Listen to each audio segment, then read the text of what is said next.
I need to know from you, because as you see, I think in homesteading in a bigger way. Now, we can go on with that, or I can scale it back and show you what we're doing now in a tighter system of gardening. And that's all I call it, is gardening, because that's all it is. For me, that is. Because I've been used to doing acres and acres of land, and now I'm down to about 2 acres of what I'm actually really working. So, is that you have enough just to support you not making money? Yeah, because I'm retired. No, I'm not, but I am retired from the money-making scheme, and we're living on the land, and we're growing our food, and that's about what we're doing now. For the last 2 years, prior to that, it was full scale. All right. And I know there was inquiries about, what kind of land's it going to take if you're working draft horses. And there's things about that we need to understand.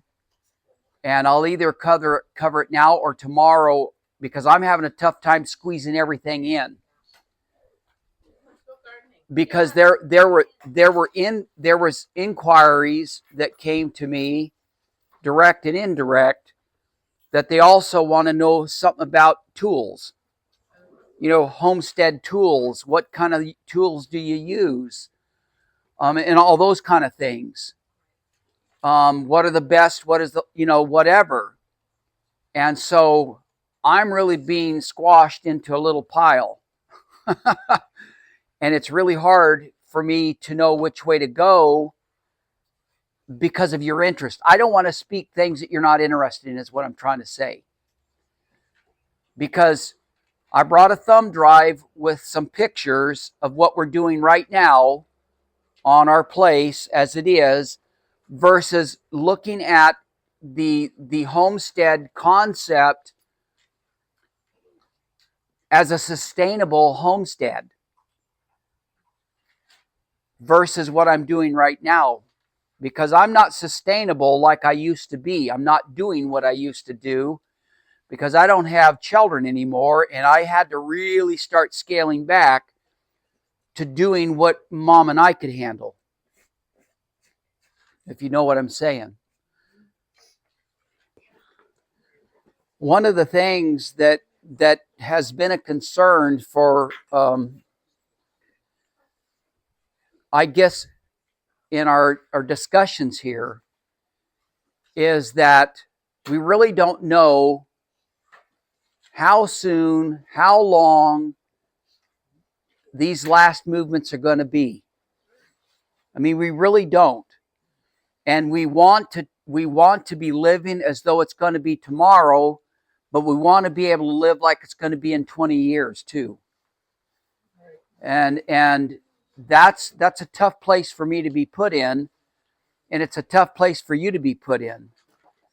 Because with that in mind, unless you can live sustainably by remote work, like with a computer and all those kind of things to make an income, you've got to find a way to make an income. And so I made a way, instead of being in a doctor's office, I found a way to make a living on the homestead, on the farm.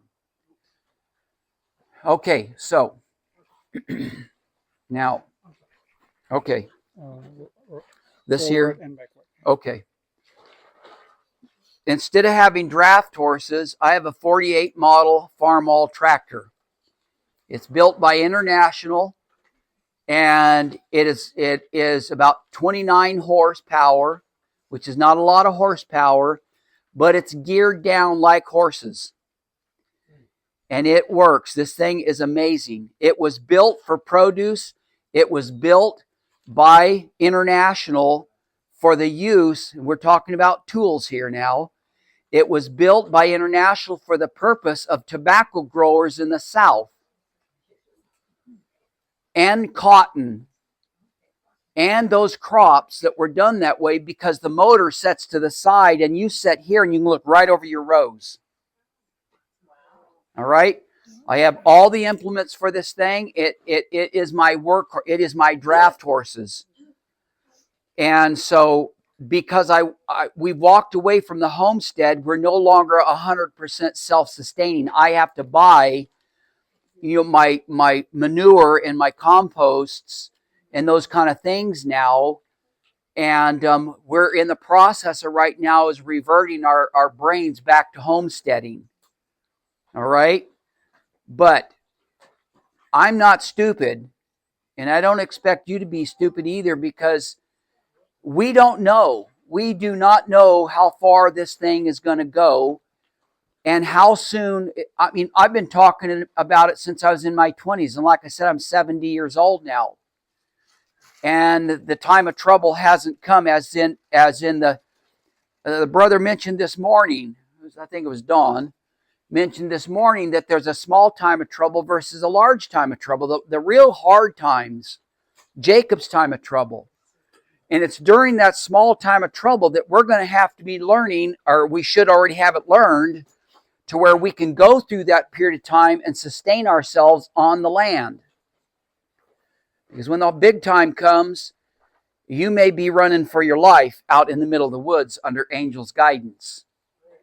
All right? So, this little farm all, as you can see, in the discussions we're going to be looking at, that's a cover crop right there that I'm plowing in. And I know there's a lot of argument about plowing versus tilling and all the rest of it. But I'm still too old-fashioned, so I still plow.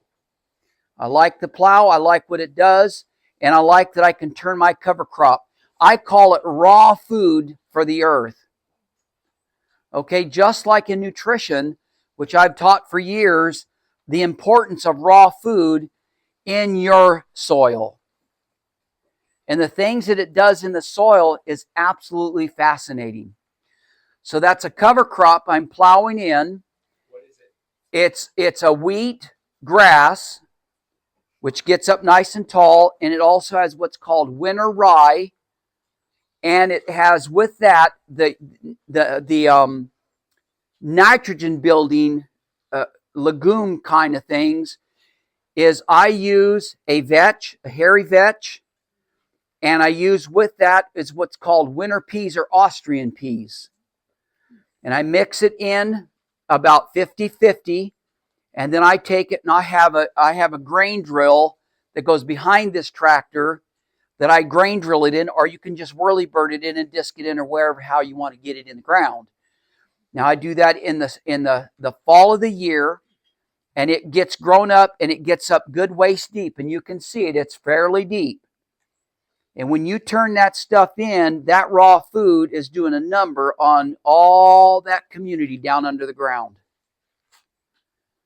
And this is the second year on this place that this was being done, and that soil is right now just starting to really loosen up and really start working really nice.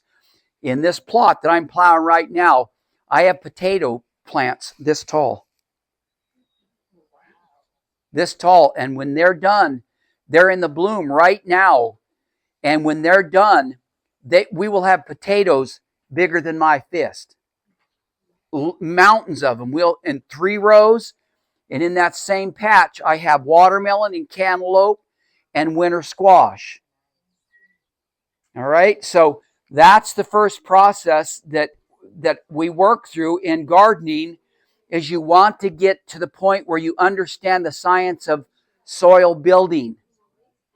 And soil building is everything to you. It's just like building your soul or building your body, because we're made out of the dirt itself. So it's very important that we understand soil science. And I am not going to have time, no way, shape, or form, to talk to you what that's really all about. Someday maybe you'll have me come back and bore you to death some more. And we will work through soil science and the importance of how to really make it work for us, all right? But there I am plowing on the ground, getting it ready for the season. Not working. Okay. It went too fast. Okay, that it may not be in order, but you can kind of see this right here is where I was plowing. And this here was a younger crop because I took the crop off later than I did over there. And so it's now getting ready for me to work. And as it gets up, it'll be just about waist deep, right about in here on me. And when it gets up that tall, then I'm ready to get it in the ground. I don't want to get it in the ground any earlier than that because the nitrates that are pulled out of the sky by the plants, those legume type of plants, the nitrates are being set into the soil. Those nitrates are your nitrogen, and those nitrogens are, it's amazing. You can cut back on your fertilizer, whether it's organic or inorganic.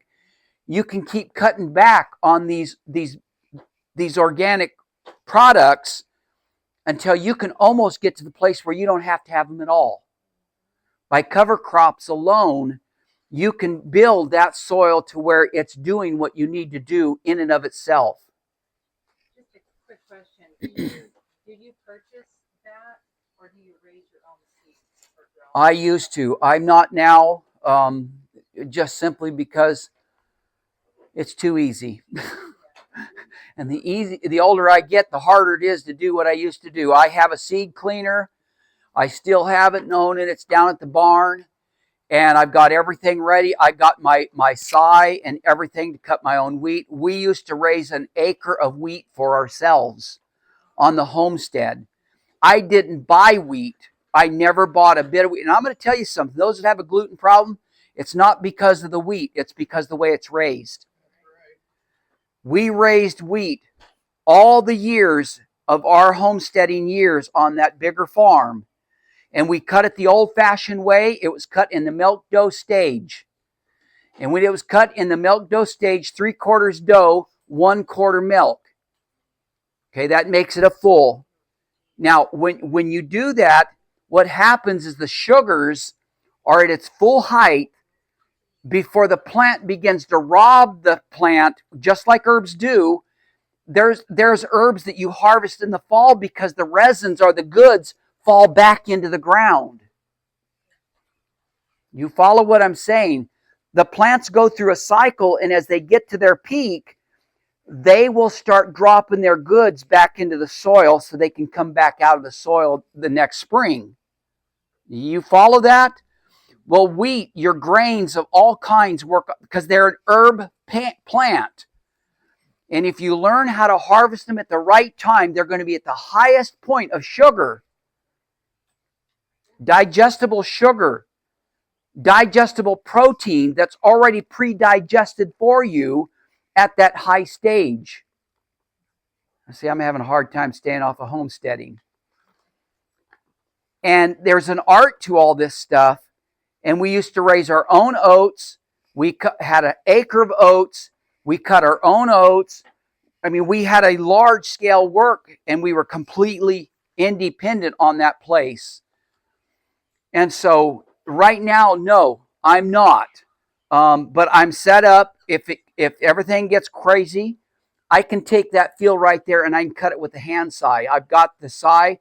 I know how to put the bundles. That's what I was going to go through with you all on homesteading, is how to do some of those things, but maybe some other day, maybe tomorrow, who knows. Now, that cover crop was getting ready. You see that pile over there? Right there? That's compost. All right?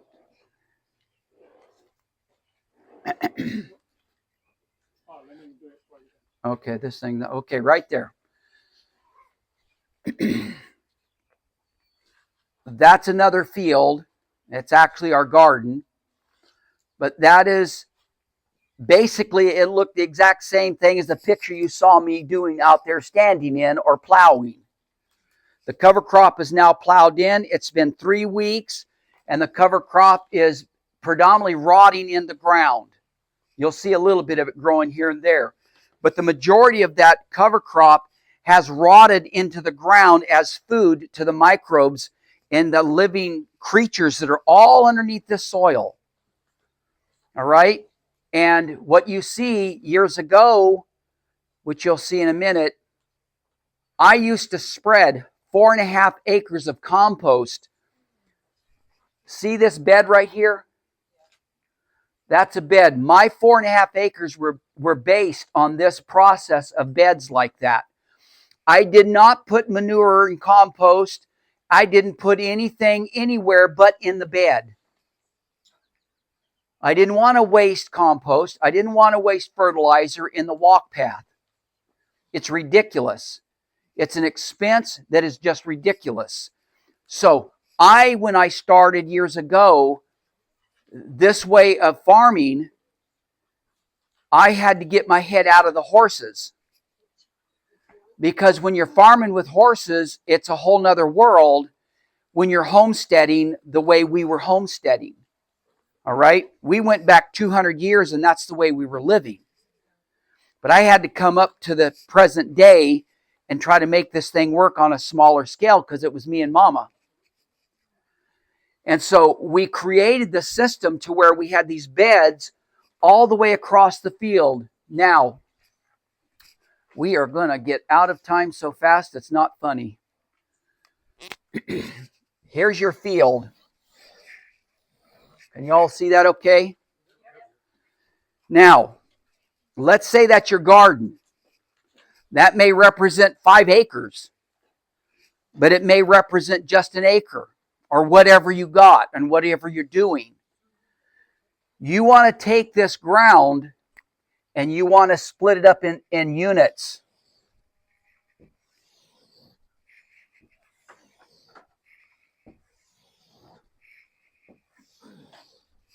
All right?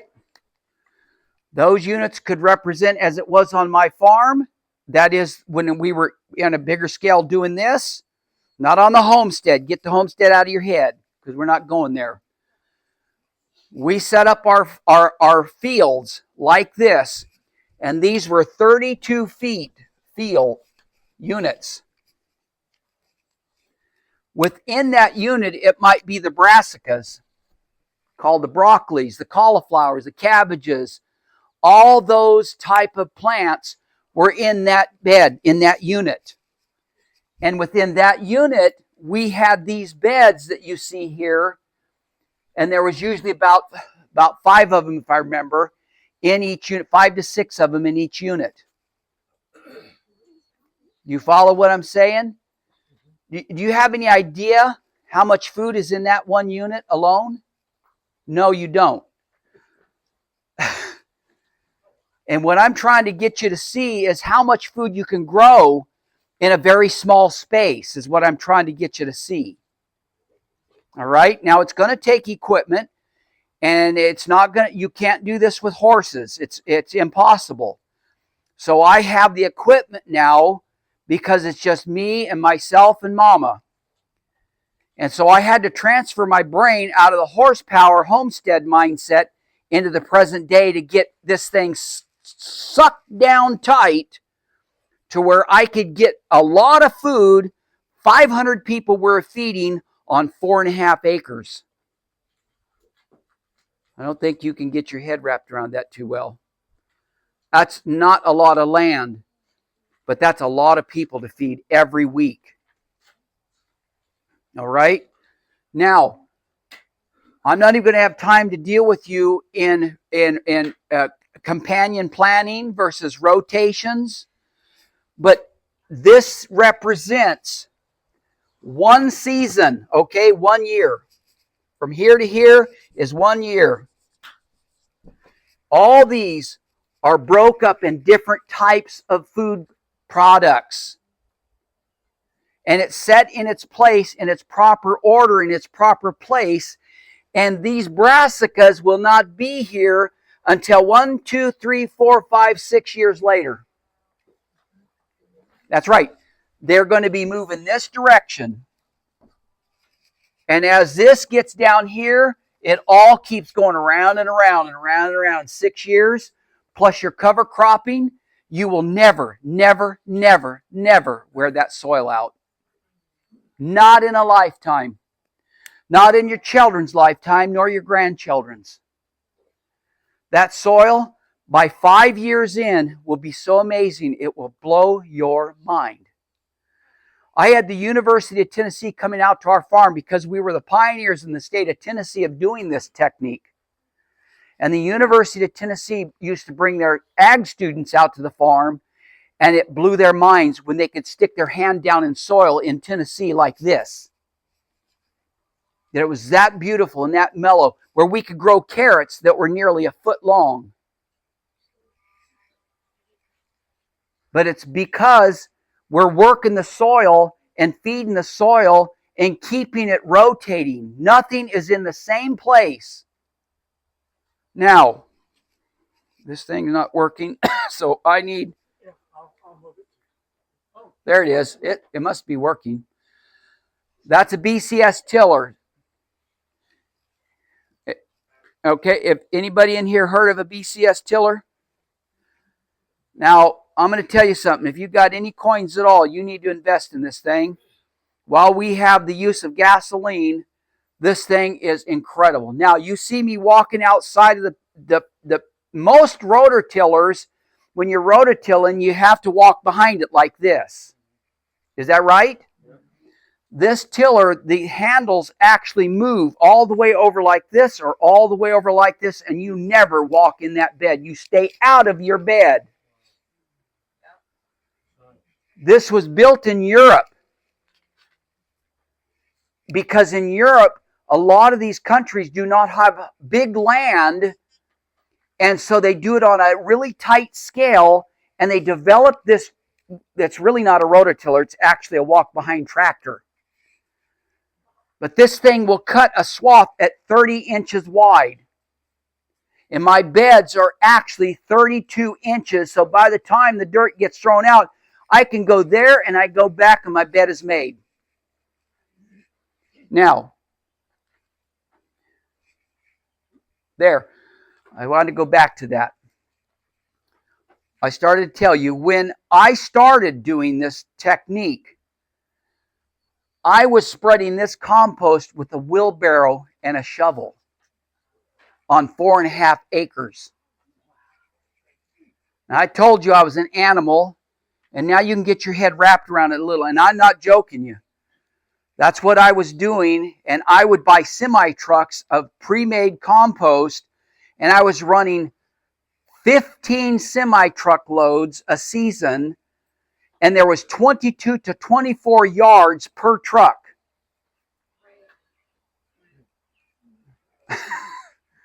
Now, you just get your head wrapped around that just a little bit. Now, you're going to see in a minute the result, but I started out with a wheelbarrow and a shovel. And then I graduated from the wheelbarrow from my little tractor that you saw me plowing on, and I found me a little nice trailer. Would go right behind it, and I would go over it and make my wheels of the tractor actually built the bed. It was perfectly scaled at 36 inches from inside to inside. I love that tractor. No, I won't say that. I love my wife better than I do my tractor, but I love that tractor because it was built for what we're doing. It takes a lot of work out of every step you make, and it means everything to you. So, there you see the compost. This little machine right here, the company I talked with, I heard about this thing, and I called them, and we got to chat, and he said, man, how much compost do you spread anyway? I told him, he says, and how old are you? I told him, he says, you are nuts. I said, yeah, that's what they tell me. I said, so he showed me a company out of Pennsylvania. He sold me this piece of equipment, which is made for what we're doing, and that's what you see me doing right here. This is a 2-yard container here that actually spreads it perfectly right on top of my beds. So I can just go put, and it's going right down on the bed, not like this.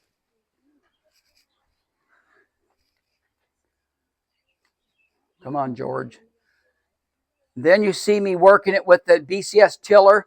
And what you see is the bed that it's making for the product that we're going to be growing in that bed. Now you think in a garden scaled situation, you can do this very same thing and you can grow a lot of food. There's my high tunnel. We're not even going to be able to take time to get into high tunnel production. All right, George. Okay, there I'm planting. You see this little planter here? That little planter is an earthway, and you can pick them up. They're pretty inexpensive, but they've got like 5 discs that go in it for all kinds of different seed. If you're seed direct planting, that's the thing to have right there. What kind is it called? Earthway. Earthway. Okay, there I am. You can see the potatoes. I don't want to brag on my tractor, but it's pretty amazing. You see me right there. I dug the furrows with the coulters on there. It's a piece of the equipment. I dug the furrows out. I used to dig those by hand. And I got this tractor. I was able to, it has this thing that cuts the furrow right out for you. And Chris and I walk and drop the potatoes, and I turn around, turn those discs back around like this and go back over and buries it. And that's what I'm doing. I'm burying them. So the field looks like these actually represent, every one of these units represent one of those beds. Now you can take those beds and you can put 2 rows of potatoes if you want to. I don't. I use 1 row right down the middle of that bed. And you can see them. It goes right on along across the field. All right. Now,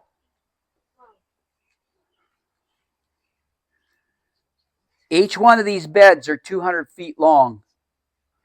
Each one of these beds represents about $2,500 to $3,000. Just the first planting.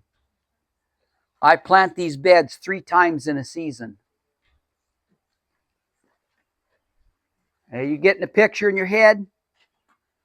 And now this is only this piece of ground right here. Those were my tunnels over there. But this section here, right here to over here, well, it goes on over here a little bit further, is only about 2 acres. And I had another 2 acres and a half back behind those trees. You can barely see it right there. And you can see that that's all handwork done there. Chris and I planted all these plants, 3,000 to 4,000 plants we would plant at a time by hand. And there's two rows in a bed of these brassicas and the lettuces. But this unit right here is a brassica from, I think it's right here somewhere. And these were lettuces up in here. We used to raise about 5,000 head lettuces, all planted by hand. And getting $3 to $4 a head for lettuce. I mean, I hope you can see what I'm saying here. Because I'm not bragging. I'm just trying to help you to get a vision what you can do if you got some backbone. Now, these fields, when we get to talking about water, and I don't know if we're going to get there or not, these fields are all irrigated by drip irrigation. You see the line right there? Every one of these lines, let's say it's broccoli. That row's all broccoli or bok choy or whatever. It all has a line right down the middle of it, and it drips the water right down with no business. Because the thing that's amazing, I don't want to have to be weeding this mess all the time. My walk path is not getting watered unless it rains. And I can control the rain, that is my drip irrigation, right down here. And at the end of the field, there's a main trunk. And on each one of these lines here, there is a little valve. and I can control which unit I want to water and which one I don't need water and all that business by just turning that valve on or off. It's drip tape. I get it in 8,500 running feet. It comes on a big roll, and I get it through a greenhouse supply company. And when I used to be in heavy duty production, we would go through 2 of those rolls a season. They're expensive, but for gardeners that are going to do a garden, and if you're going to grow a big amount of food, at least an acre of it, you could buy one of those rolls and last you until Jesus comes. Or you can get together with brethren and buy one together. That's right. No. Just use what you need and leave the rest of it on the roll. How much is that expensive? It's about $160 something, which is not bad. You know. So was it 200 feet rows? These are 200 feet rows, yes. And on this farm, all my high production fields were all laid out in 200 feet rows. Sometimes a little more, but not much. And that way I knew what to grow and how many plants to grow. Are you trying to tell me some? Oh, yay. There it is. That's the drip tape. So it has metered holes on it, depending on your space. Yeah. It's plastic. It's a plastic. And we've used it multiple seasons. Oh, absolutely. Yeah. Now I didn't because I was just there was no way I had a barn to pull all those tapes out. But for gardeners, you can actually use this for 4 to 5 seasons easy. You just take it up at the end of the season and you put it away. I don't think you can perfect where we were at. I just don't think you can perfect it. And if you can, then you come teach me. Because I want to know a better way if there is a better way. And I'm going to tell you something. That drip irrigation saves you thousands of dollars of water. All right? And the waste of water you use by drip in the sense of sprinklers, you're saving a huge amount of water because it's dripping right there on your plants. These plants were 12 inches apart. 20 inches in the row, and there was 200 feet there. How many plants are in that one row? 200 feet. Every foot, there's 400 plants at basically almost $4 a plant. That's what you're gaining. So when I laid my fields out, I knew exactly what to grow and how much to grow because you just don't want to have that waste. And so you knew when you went and got your trays out of the greenhouse, you knew what to plant. Bang, bang, bang, bang, bang, bang, bang, bang. Now there's something on here I didn't even show you that I built myself was a apparatus that I no longer had to poke holes to know where I was going.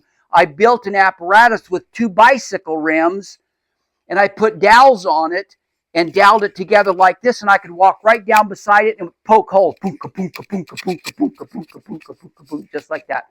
And Chris and I'd come back. She'd be on one side, I'd be on the other side, and away we went. So, yeah, it's work, but it's worth every bit of the work you put into it. So the Carrots? Carrots is another story. It's not in this bed, and I don't have a picture.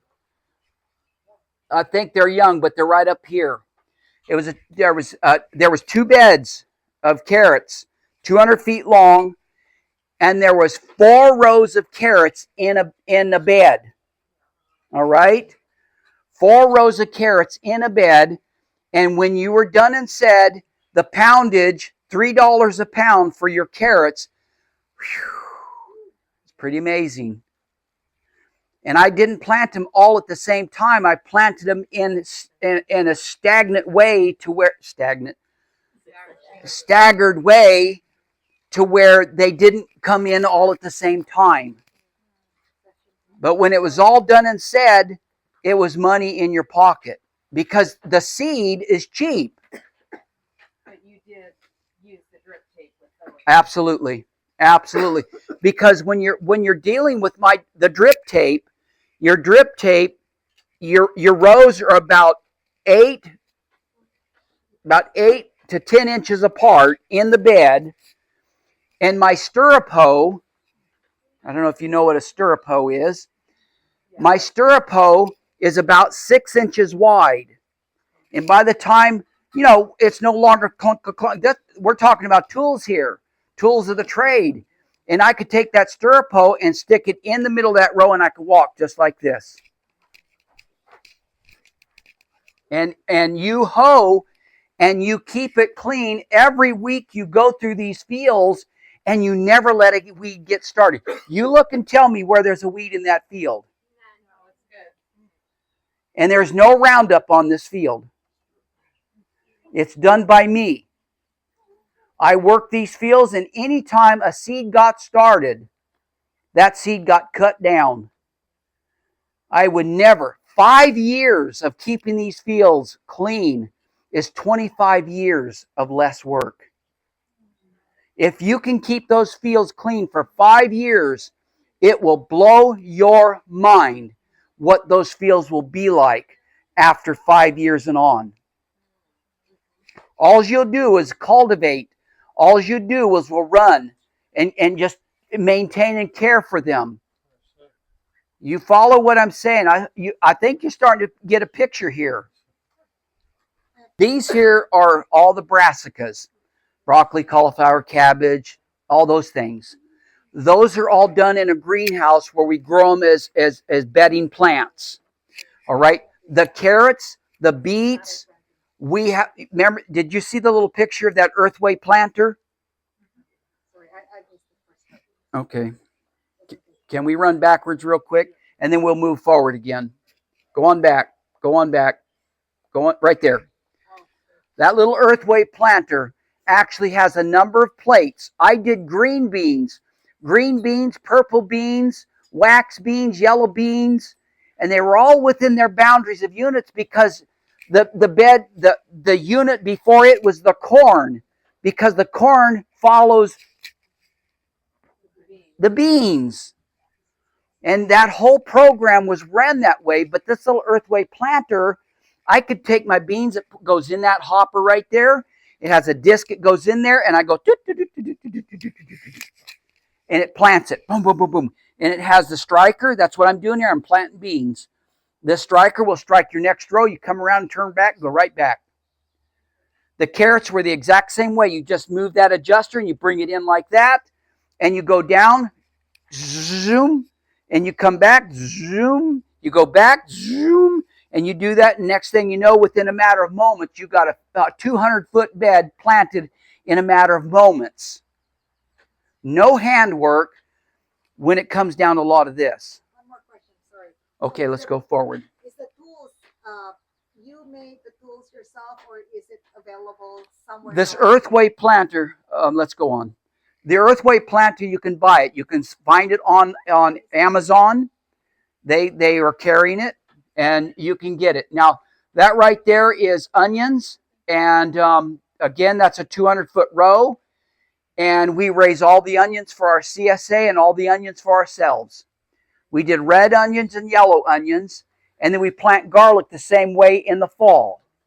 Okay. What's the black stuff you had on Now, there? that's black plastic. Just black It's black plastic. I have a machine that goes behind my tractor that lays it down nice and flat. Now, go backwards. You mean tarp? There. That's a black plastic, and the machine I have buries the edges, lays it down, and buries the edges, and actually lays the drip tape as well at the same time that I had built for my little tractor. I used to do all this by hand. I used to roll all this plastic out by hand and bury it with a shovel. And so, but you weren't doing acres. And so I had to develop something so it would do all that work and take all the extra work out of it. Right. And so those were onions. Let's go forward. Yeah, now you can see, wait a minute. You can see here, if you look, that's in that field. Remember I was plowing? That's in that field that season. This is a few seasons back now, but it's in that field, and you can kind of see this was a 32, this is a 32, and these were the potatoes. They were 32. The same way the field is laid out in that 32 to 36 inch beds, and they stay that way for the life of that farm. So your pathways are the same year after year. Your pathway stays pretty much in the same. Your beds may move a little bit, but they're pretty much in that same. Yay! They're in that same place year after year. Once you lay it out and you understand what you're doing. Thank you. Here is that earthway planter. All right, this is an old one. That was $40 at the garage sale. Good for you. So that's the earthway. That's a wonderful tool. Every farmer, every gardener needs to invest in this little baby. I'm telling you, it's got discs in there that'll plant anything you want that goes with a seed. All right. Now, I love tools. This is the stirrup hoe. Do you let your land rest, like every 7th year? Good deal. You keep that and keep it in my face when I get back up here, okay? Now, this is the stirrup hoe. My grandmother had it what was called hula hoe. Okay, now that's all changed their name for some reason. But that's called a stirrup hoe, just like a stirrup on a saddle of a horse. All right? But that thing is sharp. You keep it sharp on this side and this side. And when you're working, go back if you don't mind. When you're working these things here to keep it cultivated, you're actually I work backwards. Everything I do is backwards, and you'll see that in my studies. I go backwards. So you work it and you get it in the soil, and you can actually just move along just like that, and it's cutting those little baby weeds. You do not want to get weeds that are up here. You keep those weeds down there that big.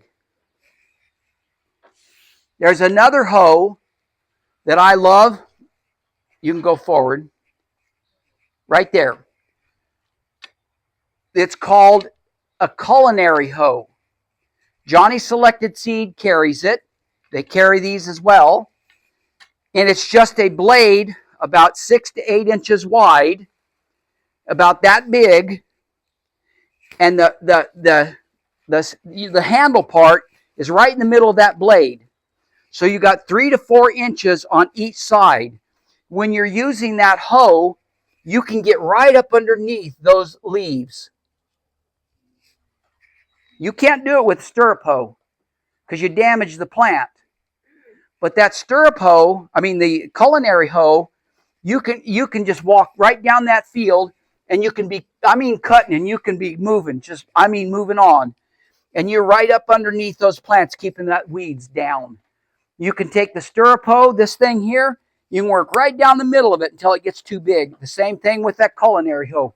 I did this on a weekly basis. I walked these fields. I didn't have to go running anywhere. I didn't have to do anything else because I got 1,000,000 miles in a week. And you can see how clean those fields are. And that's when the university, I'm bragging, but you're going to have to forgive me. When the university came out there, it blew the students' minds. How do you keep these fields so clean, they say? I said, by work. You got to be there. I was there sun up to sundown. Now, to your question, do I let my fields rest? Well, let me put it this way to you. Yes and no. Because what I tried to do, as I mentioned, I think yesterday, is I try to take my fields and I try to create a situation to where they have a field, it's almost like a face field. You have one that is not being farmed on, and you have one you are farming on. This one here you have cover crop in, so you're feeding it all season long. And I might put 2 or 3 cover crops in that through the season, just keep building up that good organic material and all that good food stuff for the season that's going to be coming. This year, we're over here. Next season, this is getting the cover crop all season, and this is going to be worked. So we're rotating back and forth like this, back and forth. And so we're getting a rest in this field much more adequate than just waiting 7 years. In fact, you're feeding the soil much more radical and building it up much more radical than waiting every 7 years to rotate. So it is a rotation program and a resting period for the soil in just a different way. Okay, let's go forward. Okay, now right there. Those beds you saw with the smaller plants, the one we just left from, that's them. Oh my. You get it? This is all organically done. There's not one chemical anywhere on this place. And you don't see any weeds, I don't believe.